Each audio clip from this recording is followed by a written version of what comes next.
Guys, তো আজকে আমি তোমাদেরকে জিডিপি ডিফ্লেটরটা করাবো। তো তোমরা হয়তো অনেক জায়গাতেই শিখেছো যে GDP deflator nominal GDP, real GDP ভিত্তি বছরের দামের ওপর বা কোয়ান্টিটির ওপর নির্ভর করে। তো আমি একদম সহজভাবে বোঝাতে চেষ্টা করব যাতে তোমাদের একদম অসুবিধা না হয়। তো আজকে তোমাদের জাতীয় আয় হিসাবের 4 নম্বর ভিডিও আমি শুরু করছি। তো এখানে আমি জিডিপি ডিফ্লেটরটা দেখাচ্ছি। তো চলো শুরু করা যাক।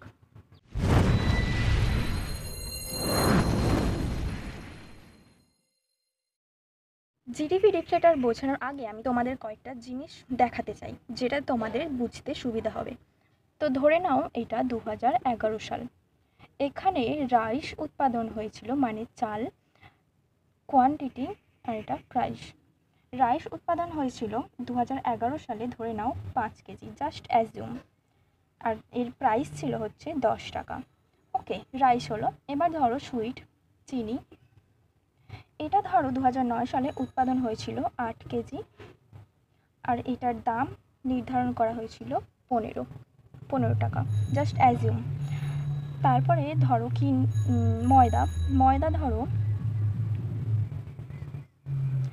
ময়দা ধরো উৎপাদন হয়েছিল 9 কেজি, আর এটার দাম হয় ধরেছিল 20 টাকা। তো এটার ভ্যালু কি দাঁড়াচ্ছে?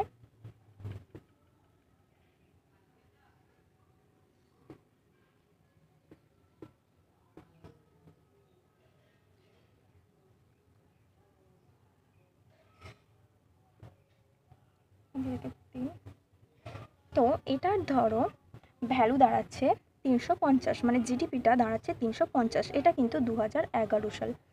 এটা মানে 2011 সাল মানে ভিত্তি বছর মানে পুরাতন বছর বা আগের বছর। দেখা যাচ্ছে না? ওকে,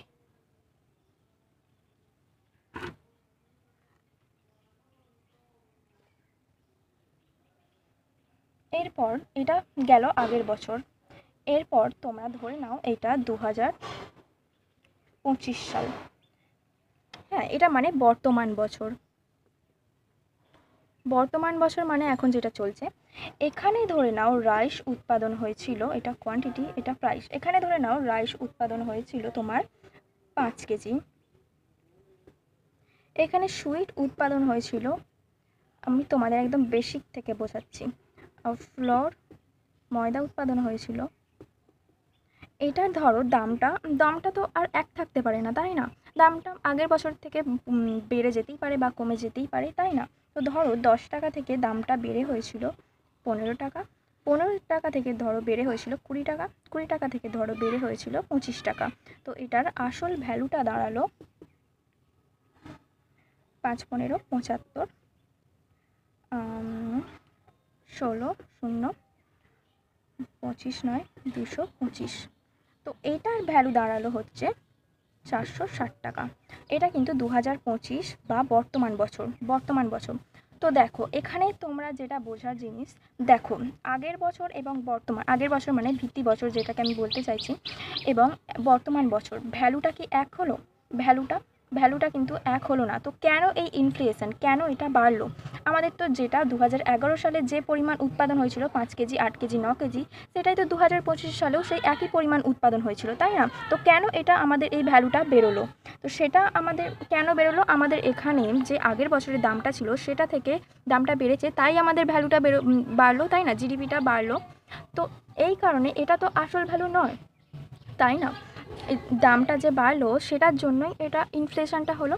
তো এটা তো আমাদের সঠিক দামটা দেখালো না, মানে সঠিক ভ্যালুটা দেখালো না। তো সঠিক ভ্যালুটা দেখানোর জন্য আমাদের কি করতে হবে? আমাদের সঠিক ভ্যালুটা দেখানোর জন্য এখানে আমাদের 15টা কেটে দিতে হবে, এবং সঠিক ভ্যালুটা দেখানোর জন্য 15টা, মানে ধরো এখানে কিছু নেই, প্রাইস ধরো আগের বছর যেটা ছিল 10, আগের বছর যে প্রাইসটা ছিল সেটা ধরো 10, 15 আর 20, মানে আগের বছর বলতে চাইছি, মানে ভিত্তি বছর 20। তো এখানে তো ধর এখানটা মুছে দিই, জাস্ট অ্যাজিউম 50। এটা যদি দামটা 10 হয়ে যায় তাহলে ভ্যালু দাঁড়াচ্ছে 50, এখানে 120, 180। তো ভ্যালুটা দেখো এক, আগের মতোই আসে। তো এটাই হচ্ছে রিয়েল মানে সঠিক ভ্যালু, এটাই হচ্ছে সঠিক ভ্যালু। কেন এটা দাঁড়ালো? তো আমাদের যখন জাতীয় আয় হিসাব বা যে কোনো ইম্পর্টেন্ট যে হিসাবগুলো করা হয়, তো আমাদের এই মানে ভিত্তি বছরের দামটাকে ধরেই করা হয়, কারণ এটাই সঠিক ভ্যালু দেখায়। তো এটা আমরা কিভাবে বার করব, যে কিভাবে ঠিক করব? তো এটা আমরা দেখো যে আমাদের বর্তমান বছরের দাম ইনটু বর্তমান বছরের পরিমাণ, এটা বর্তমান বছরের দাম এবং বর্তমান বছরের পরিমাণ, এটা হচ্ছে আগেরটা, মানে এটা কিন্তু সঠিকটা নয়। মানে এটা ধরো দাম P1 আর বর্তমান বছরের পরিমাণ Q1, P1 ইন্টু Q1। আর বর্তমান বছরের, আমরা যখন এবার সঠিকটা দেখাচ্ছি, বর্তমান বছরের পরিমাণ ইন্টু ভিত্তি বছর, মানে 2011 সালটা, ভিত্তি বছরের দামটা যখনই ধরবো তখনই আমাদের এটা সঠিক ভ্যালু আসবে। তো এটা বর্তমান বছরের পরিমাণ মানে Q1 ইন্টু ভিত্তি বছর মানে Q0 ধরে নাও, ঠিক আছে? তো এটা আমাদের সঠিক ভ্যালু দেখাবে, এটাকেই আমরা বলবো রিয়েল জিডিপি। বুঝলে? যে সঠিক ভ্যালুটা দেখাবে সেটাই হচ্ছে রিয়েল জিডিপি। সঠিক ভ্যালু কিভাবে দেখাবে? বর্তমান বছরের পরিমাণ মানে কোয়ান্টিটি মানে এইটা, আর ভিত্তি বছরের দাম মানে এইটা যখন আমরা ধরবো তখন আমরা সঠিক ভ্যালুটা পাবো, মানে এটাকেই বলা হচ্ছে রিয়েল জিডিপি, সঠিক ভ্যালুটা পাবো, ঠিক আছে? আর এটাকে আমরা যখন বর্তমান বছরের দাম এবং বর্তমান বছরের পরিমাণটা ধরে আমরা ভ্যালুটা বার করব, তখন একে বলবো নমিনাল জিডিপি, নমিনাল জিডিপি। তো আশা করছি তোমরা বুঝতে পারলে যে কিভাবে এই রিয়েল জিডিপি, নমিনাল জিডিপি এভাবে করা হয়। তো যখনই বর্তমান বছরের দাম এবং বর্তমান বছরের পরিমাণ মানে আমরা যেটা এখন চলছে সেই সালটার ভ্যালুগুলো মানে দাম আর পরিমাণটা দেবো, সেটা সেই ভ্যালুটা বেরোবে, সেটা নমিনাল জিডিপি। এটা কিন্তু আমাদের সঠিক নয়। আর সঠিকটা কি? বর্তমান বছরের পরিমাণ মানে এই যে কোয়ান্টিটি, যে কত কেজি উৎপাদন হচ্ছে এটা, এবং ভিত্তি বছরের দাম, ভিত্তি বছরের দাম মানে এই যে পি, এই প্রাইস, এই যে ভিত্তি বছরের দামগুলো যখন আমরা ধরবো তখনই আমাদের রিয়েল জিডিপিটা আসবে। তো আশা করছি বুঝতে পারছো। তো আমি এখানে কয়েকটা তোমাদের অঙ্কের মাধ্যমে বোঝাতে চাইবো। তো দেখো এবার যে আমরা অঙ্কের মাধ্যমে যেটা আমি তোমাদেরকে বোঝাতে চাইছি, তো এটার যে রিয়েল জিডিপি এবং নমিনাল জিডিপির যে সূত্রটা হয় আমি এটা তোমাদের পাশে লিখে দিচ্ছি।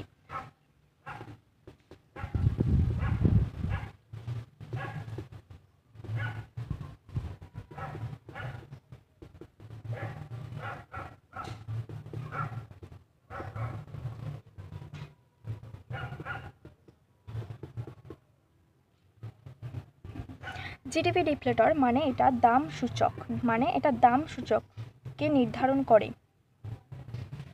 নমিনাল জিডিপি এর বাংলা হচ্ছে আর্থিক জিডিপি, রিয়েল জিডিপি মানে এর বাংলা প্রকৃত জিডিপি। নমিনাল জিডিপিকে তোমরা চলতি দামের জিডিপিও বলতে পারো। তো আমি যেটা তোমাদেরকে এবার বোঝাতে চাইছি, দেখো নমিনাল জিডিপি আমি কি বললাম? বর্তমান বছরের দাম ইন্টু বর্তমান বছরের পরিমাণ, মানে এখন যে সালটা চলছে, এখন তুমি যে অবস্থায় রয়েছো সেটাকে আমরা বর্তমান বছরের দাম মানে P1 ধরতে পারি, এবং বর্তমান বছরের কোয়ান্টিটি বা পরিমাণ মানে আমরা Q1 ধরতে পারি। তো P1 আর রিয়েল জিডিপি মানে বর্তমান বছরের পরিমাণ মানে এখন যে পরিমাণটা উৎপাদন হয়েছে, আর Q0 মানে বর্তমান নয়, ভিত্তি বছরের যে কোয়ান্টিটি বা ভিত্তি বছরের, না এটা ভুল লিখলাম বোধহয়, এটা P0 হবে, ভিত্তি বছরের দাম। তো আমি কি বললাম? বর্তমান বছরের পরিমাণ যে উৎপাদনটা হয়েছে মানে কোয়ান্টিটি, এবং ভিত্তি বছর মানে 2011 মানে পুরাতন বছরের যে প্রাইসটা, যে দামটা, সেটা ইন্টু মানে সেটাই হচ্ছে সঠিক দাম দেখায় বা রিয়েল জিডিপি। তো এখানে আমরা নমিনাল জিডিপিকে লিখতে পারি P1 ইন্টু Q1, এটা নমিনাল জিডিপি হলো, এখানে আমি লিখে দিয়েছি, যদি বুঝতে অসুবিধা হয় দেখতে পারো। এবং বর্তমান বছরের পরিমাণ Q1 ইন্টু ভিত্তি বছরের P0 ইন্টু 100। তো আমি এটা তোমাদেরকে দেখো, ধরো কোয়ান্টিটি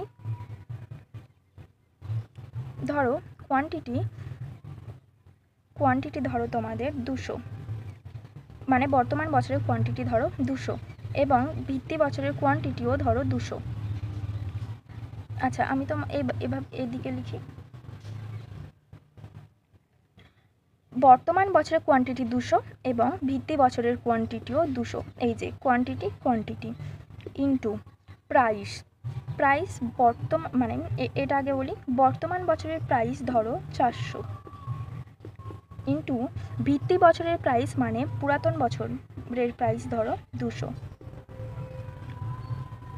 তো এটা কি হলো, প্রাইস বর্তমান বছরের প্রাইস হচ্ছে 400 টাকা এবং কোয়ান্টিটি বর্তমান বছরের কোয়ান্টিটি বা পরিমাণ যে উৎপাদন হয়েছে সেটা ধরো 200 এবং বর্তমান বছরের কোয়ান্টিটি 200ই হবে, তাই না, 200 এবং আর ভিত্তি বছরের প্রাইস 200।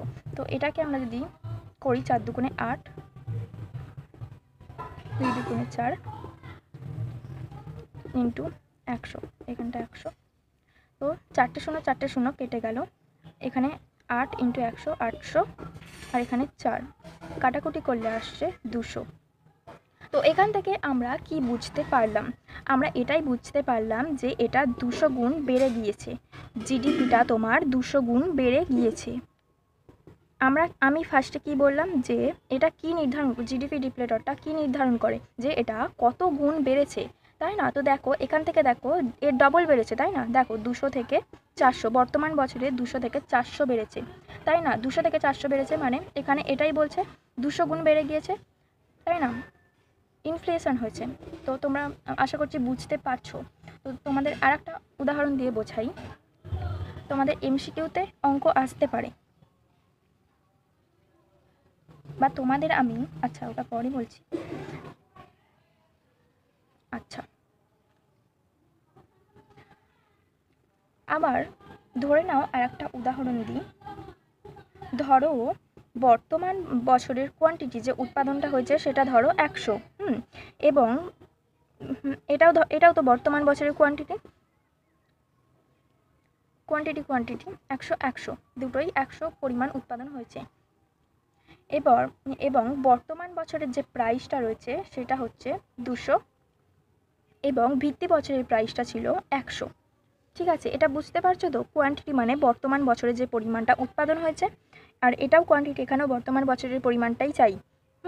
আর এটা হচ্ছে বর্তমান বছরের প্রাইস, আর এটা হচ্ছে ভিত্তি বছর মানে পুরোনো বছর বা 2011 সাল, যেটা আমি তোমাদের উদাহরণের মাধ্যমে বুঝিয়েছিলাম, সেটা ধরে নাও সেটা 100 টাকা উৎপাদন হয়েছে। তো এটাকে সলিউশন করো,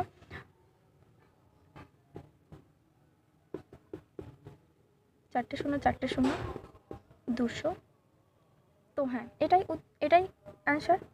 তো এখান থেকে আমরা কি বুঝলাম যে 200 গুণ বেড়ে গিয়েছে, তাই না, 200 গুণ বেড়ে গিয়েছে, ইনফ্লেশন হয়েছে, তাই না, যেটা 100 টাকা ছিল সেটা বেড়ে 200 টাকা হয়ে গেছে বর্তমান বছরে।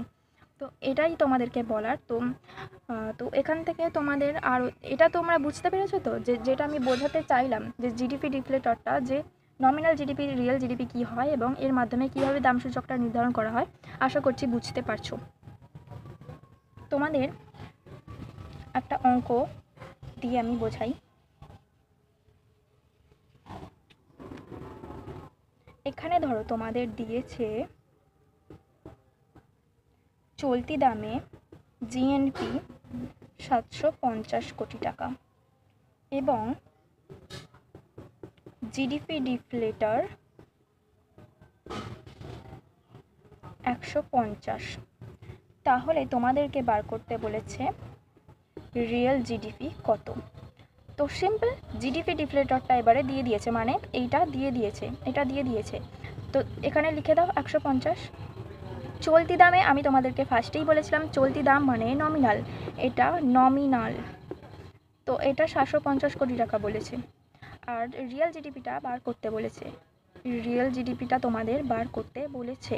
তো রিয়েল জিডিপিটা যেহেতু বার করতে দিয়েছে, এদিকে নিয়ে চলে এসো, রিয়েল জিডিপি এখানে 750 ইন্টু 100 এভাবে ইন্টু হলো, আর এটা নিচে নিয়ে চলে এসো 150, শূন্যর সাথে শূন্য কেটে গেল, 5 দিয়ে যদি কাটি 5 3 15, 5 দুগুণে 10, 3 দিয়ে যদি কাটি 3 দুগুণে 6 15, 3 5 15, 0 2 0 0, 5 দুগুণে 10, 0 2 দুগুণে 4 একে 5, 500।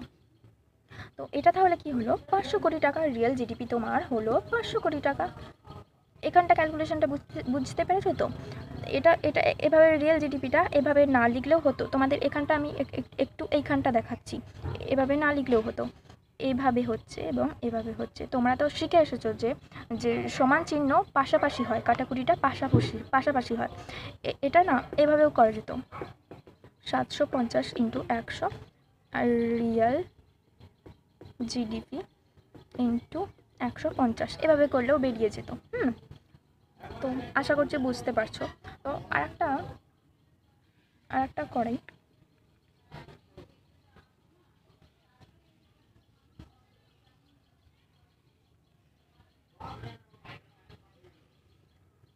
ধরো তোমাকে বলেছে,